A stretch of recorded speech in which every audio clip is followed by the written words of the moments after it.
छोटे व्यावसायिक व खोकीधारकांच्यावर नगर परिषदेच्या रोजीरोटीवर घाला.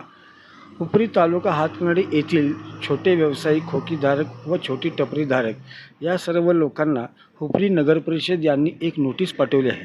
ही नोटीस या व्यावसायिकांच्या व्यवसायावरती घाला घालणार आहे. या अन्यायाविरोधात आज सर्व खोकीधारक व गाळेधारक एकत्रित येऊन या नोटीसला तात्काळ मागे घ्यावे या मागणीसाठी आपल्या हातकणंगले लोकसभा मतदारसंघाचे लोकप्रिय खासदार सन्माननीय धैर्यशील दादा माने यांची भेट घेतली व व्यथा अडचणी खासदारांच्या पुढे मांडल्या. या शिष्टमंडळाचे नेतृत्व शिवसेनेचे तालुका प्रमुख अजितराव सुतार, महाराष्ट्र नवनिर्माण सेनेचे जिल्हा प्रमुख दौलतराव पाटील, माजी सरपंच सुभाषराव कागले, माजी नगरसेवक रफिक मुल्ला व सामाजिक कार्यकर्ते अशोकराव खाडे यांनी केले.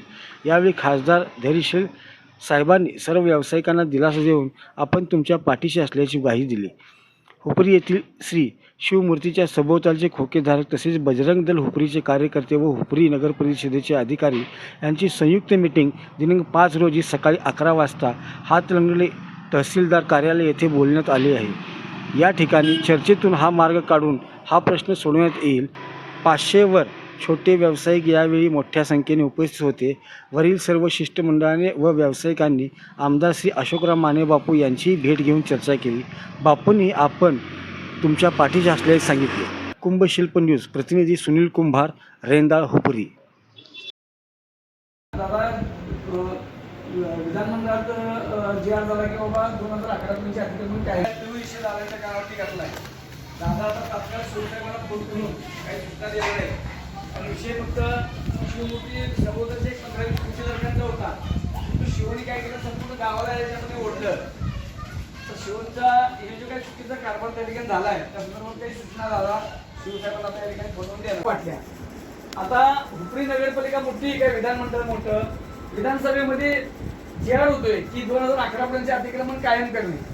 बरोबर, नियमित करायचं महाराष्ट्र अध्यक्ष आहे मी, हा महाराष्ट्राचे मुख्यमंत्री आणि आदरणीय बापूस आपले त्या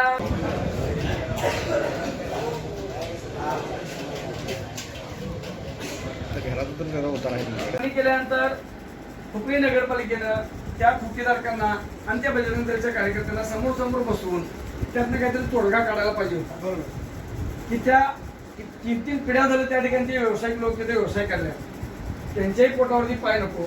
छोटी छोटी लोक आहेत आणि त्यांच्या त्याच उद्योगातून त्यांचा उदरनिर्वाह चालतोय. तर त्या लोकांना काय करता येईल, त्यांचं कसं डिझाईन केलं त्यात सामावून घेता येईल किंवा त्यांना दुसरीकडे कुठं त्यांना पोहोचवता येईल का, ह्या सगळ्या गोष्टीचा विचार व्हायला पाहिजे. आपण